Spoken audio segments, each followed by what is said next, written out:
Coríntios 15,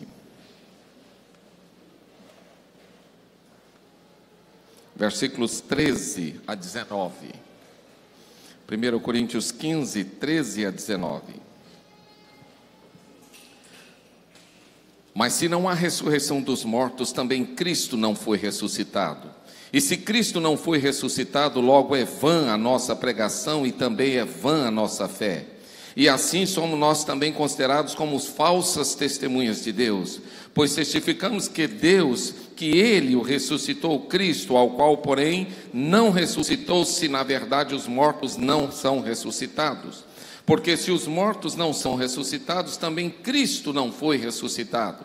E se Cristo não foi ressuscitado, é vã a nossa fé, e assim estáis nos vossos pecados. Logo, também os que dormiram em Cristo estão perdidos. E se é só para esta vida que esperamos em Cristo, somos de todos os homens os mais dignos de lástimas. Eu quero pensar com você rapidamente nessa manhã sobre as evidências da ressurreição. A palavra de Deus diz que a fé cristã está alicerçada pelo menos em 3 pilares essenciais. Quais são os 3 pilares essenciais da fé cristã? Primeiro, o amor de Deus. A Bíblia diz que ninguém ama mais do que Deus, ninguém tem mais profundidade no amor do que Deus, mais extensão no amor do que Deus. É impossível amar mais do que Deus, porque Deus é amor.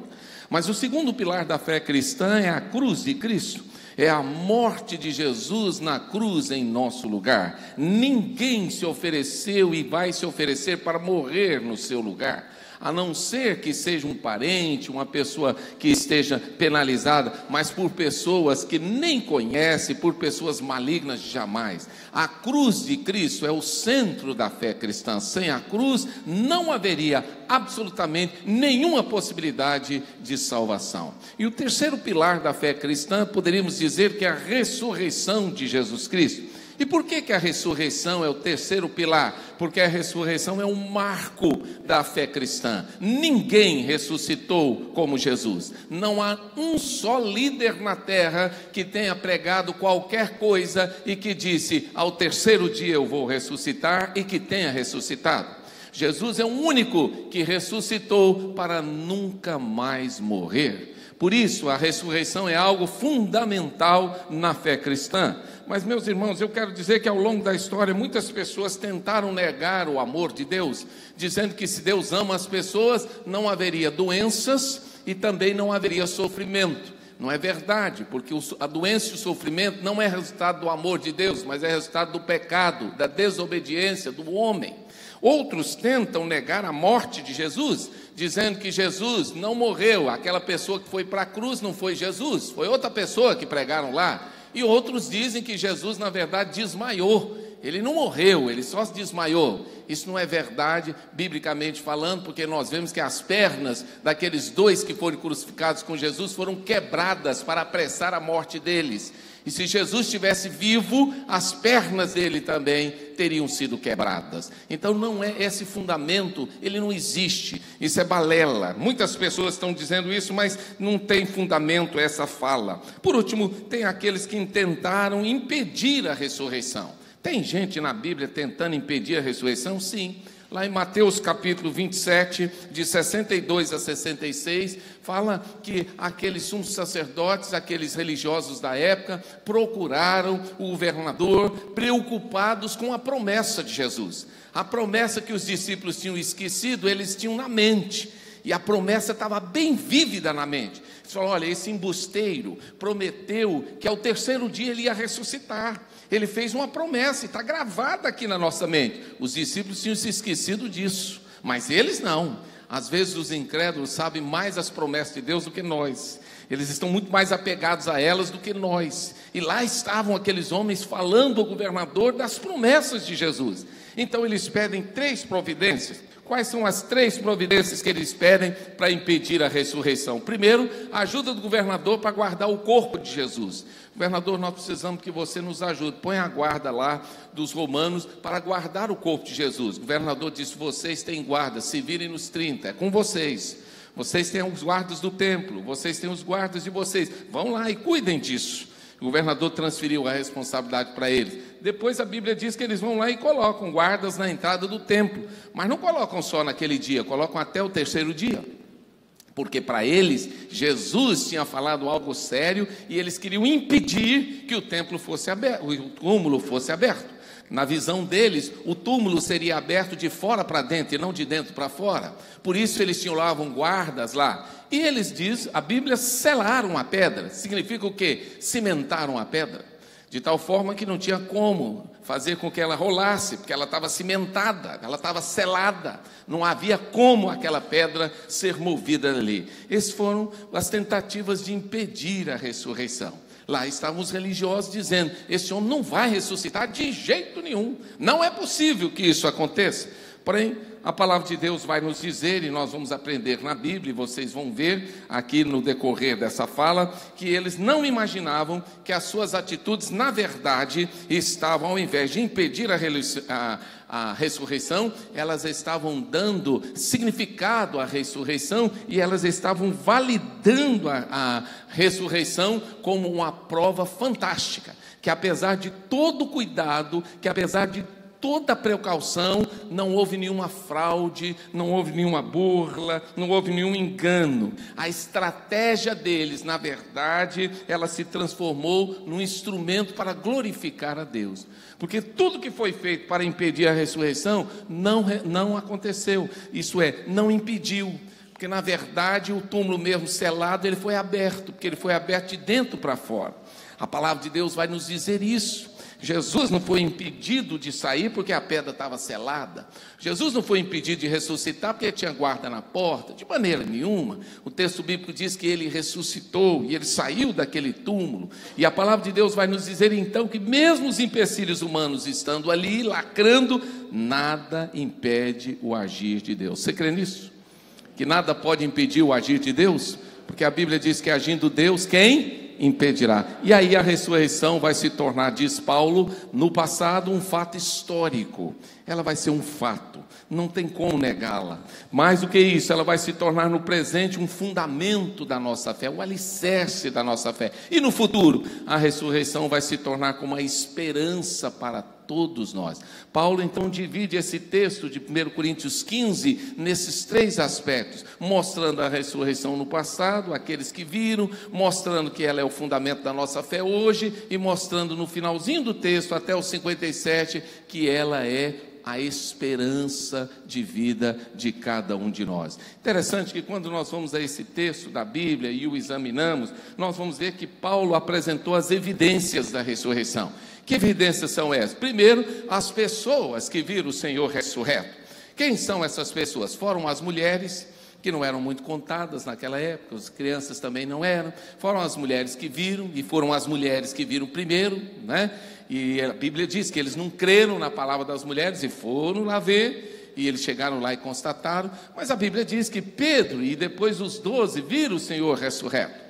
Depois a Bíblia diz que mais de 500 irmãos de uma só vez viram o Senhor ressurreto, e muitos estavam vivos na época do apóstolo Paulo. E o texto bíblico diz que Tiago e todos os apóstolos viram, e por último, Jesus apareceu ao próprio apóstolo Paulo.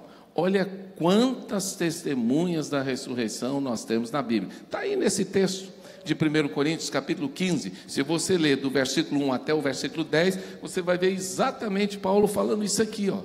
A ressurreição tem evidências claras, pessoas que viram, testemunhas em loco, pessoas que estiveram lá e que viram o Senhor ressurreto. Paulo está tratando disso. E é interessante que Paulo deixa claro nesse texto que quais seriam as consequências de negar a ressurreição como fato real. E ele vai mostrar algumas consequências. Primeira consequência, ele diz: nossa pregação seria inútil. Como é que você prega sobre um Salvador que morreu e que não pode salvar mais ninguém? Como é que você prega sobre alguém que morreu e que não tem poder para livrar ninguém da ira de Deus, não tem poder para livrar ninguém da morte, não tem poder para desenvolver um relacionamento? Como é que você prega uma mensagem dessa? Era a mesma coisa de eu pregar hoje sobre Maomé. Eu vou pregar sobre Maomé. Eu vou falar o quê sobre Maomé? Eu vou falar para você orar, Maomé? Ele não pode te ouvir. Eu vou falar que Maomé ressuscitou? Ele não ressuscitou. Eu vou falar que ele pode resolver um problema teu? Ele não pode resolver teu problema. E aí? Eu vou falar de Confúcio? Eu vou falar de Brahma? Eu vou falar de quê? Qual é o personagem que eu posso falar dele, que eu posso mencioná-lo, que ele tem poder, que ele tem condição de ouvir você, de resolver seus problemas, de ajudar você? Não há personagem. A pregação é inútil se a ressurreição não for real. Nós estaremos pregando sobre um defunto. O que um defunto pode fazer por você? Nada, absolutamente nada. Jesus não é um defunto, ele é um Senhor vivo.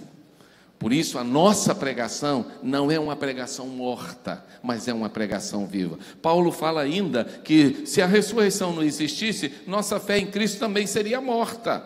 Porque diz a Bíblia, se Jesus não ressuscitou, nossa fé está baseada em quê? Numa mentira. Nossa fé estaria baseada no engodo. Por quê? Porque olha aí, se você puder, dá uma olhada aí, por favor, no versículo de número 24 de 1 Coríntios 15. A Bíblia diz que a meta de Deus é que ao final da jornada, Jesus então entregasse o reino ao Pai, quando ele tivesse destruído o domínio e toda a autoridade e todo o poder. Versículo 24, então virá o fim, quando ele entregar o reino a Deus, o Pai, quando houver destruído todo o domínio, toda a autoridade e todo o poder. A palavra de Deus nos fala claramente aqui que Jesus entregaria o governo, isto é, o reino, a Deus o Pai, depois de derrotar todos os inimigos. Qual é o último inimigo a ser derrotado por Jesus? É a morte. Sem a ressurreição, Jesus não derrotou a morte. E se ele não derrotou a morte, ele não tem o que entregar ao Pai. Ele não tem o reino, ele não tem o poder, ele não tem a autoridade. Ele não teria nada a entregar ao Pai. Se ele não entrega nada ao Pai, o plano de Deus faliu. Porque o plano de Deus é que Jesus viesse, morresse na cruz, pagasse pelo preço dos nossos pecados, mas derrotasse a morte, vencesse a morte. Esse era o plano de Deus. Porque o último inimigo a ser vencido era a morte. E a ressurreição mostra que Jesus venceu a morte. Paulo ainda diz que se a ressurreição não existe, todas as testemunhas seriam consideradas falsas, inclusive ele mesmo. A pergunta que eu faço a você, se Paulo escreveu a carta e Pedro ainda estava vivo na época de Paulo, e se muitos apóstolos estavam vivos na época de Paulo, e se muitos irmãos estavam vivos, se Paulo escreveu isso, por que ninguém o contestou? Se Paulo estivesse falando uma mentira, por que ninguém o contestou? Porque todos que viram e ouviram, e viram o que Paulo estava escrevendo, autenticavam o que ele dizia. E eles diziam, não só estive com ele antes, mas estive com ele depois. Eu sabia quem era o Jesus físico e eu vi o Jesus ressurreto. Por isso, Paulo dizia, essas testemunhas são verdadeiras e não falsas. Porque não era uma testemunha, eram centenas de testemunhas que não podiam ser contraditadas, porque tinham certeza do Senhor da vida. A palavra de Deus diz, Paulo diz, se Cristo não ressuscitou, ninguém poderia ser salvo do seu pecado. Por quê? Porque a ressurreição é a prova de que Deus aceitou o sacrifício feito na cruz. Se a ressurreição não acontecesse, aquele sacrifício seria inócuo, aquele sacrifício seria inútil. Por isso a ressurreição valida sim e autentica o sacrifício perfeito de Jesus, porque ele é o Cordeiro de Deus que tira o pecado do mundo. Por último, a palavra de Deus diz, se a ressurreição não existe, todos os que morreram crendo em Jesus estariam perdidos. Por quê? Qual é a esperança que eles teriam no futuro? Nenhuma. Qual é a esperança? Imagina o pastor Evaldo indo pregar no funeral sem a certeza da ressurreição. O que você falaria para aquelas pessoas do funeral? Eu chego lá no funeral e digo, olha, eu vim aqui falar para vocês sobre o futuro, mas eu quero dizer que não há esperança para o futuro. Não tem ressurreição no futuro, não tem nenhuma perspectiva, não tem ninguém que nos garante nada, mas eu vim aqui falar que eu acho que o futuro vai acontecer. Você acha que consolaria alguém uma palavra dessa? Não tem como.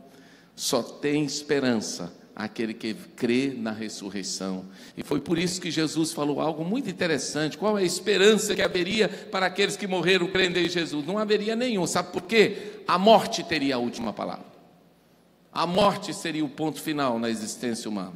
Mas com Cristo, a morte não tem a última palavra. Porque a pergunta que Paulo faz é: onde está, ó morte, a tua vitória?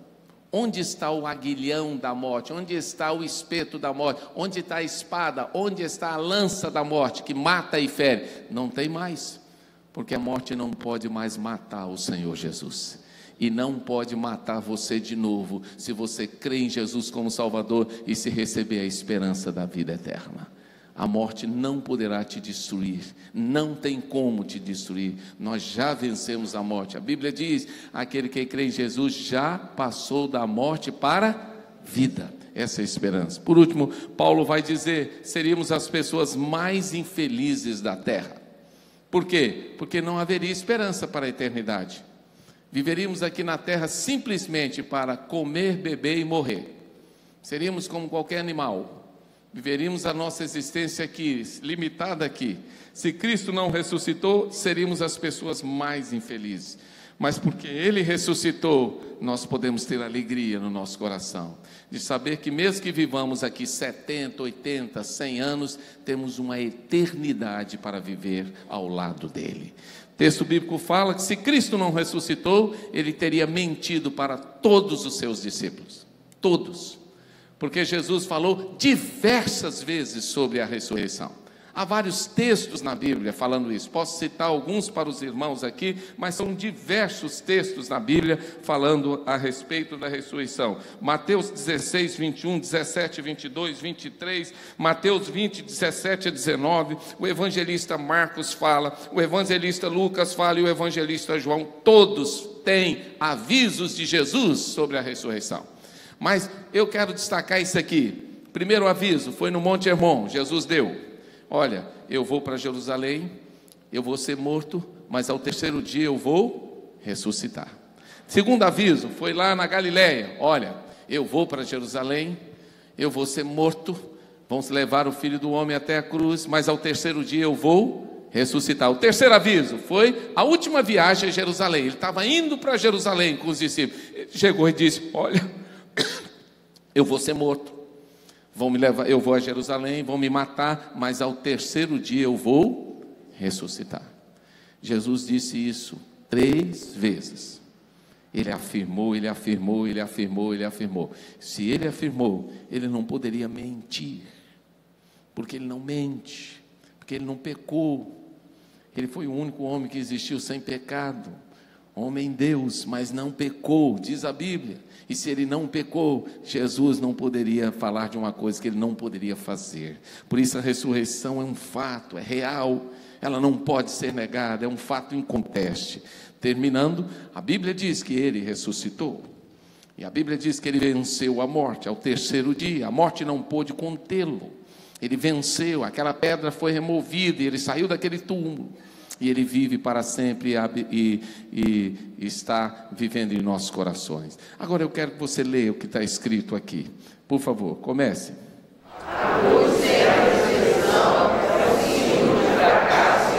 Concorda comigo?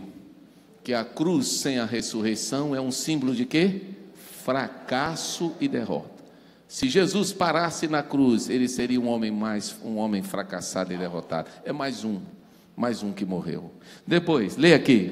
O túmulo de Jesus sem a ressurreição é um lugar de morte e destruição. Concorda comigo?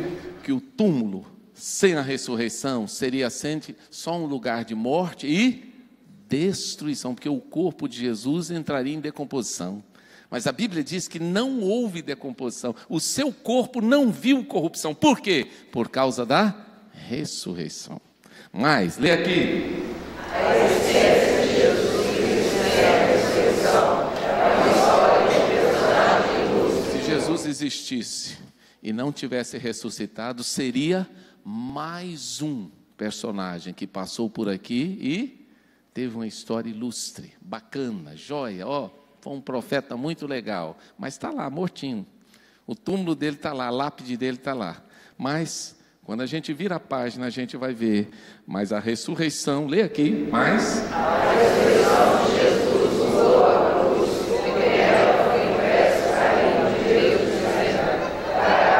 foi a morte. A cruz de Jesus tem um carimbo, e Deus bateu o carimbo, está escrito, tragada foi a morte pela vitória. Na cruz dele, a vitória está impressa. E essa vitória só está impressa lá. Por quê? Porque ele ressuscitou. Lê aqui. A ressurreição do para sempre do mundo de Jesus, porque ele está escrito, ele não está aqui. Você sabia que no túmulo de Jesus está escrito isso? Ele não está aqui, ressuscitou. É um carimbo que está no túmulo de Jesus. Não existe esse carimbo no túmulo de ninguém, só no de Jesus. Você não vai encontrar na face da terra lugar nenhum escrito, ele não está aqui, ressuscitou. Você vai encontrar aguardando a ressurreição, esperando a ressurreição, crendo na ressurreição, desejando a ressurreição. Mas isso que está no túmulo de Jesus, só tem no túmulo dele. Ele não está aqui, ressuscitou. Por último, vamos terminar?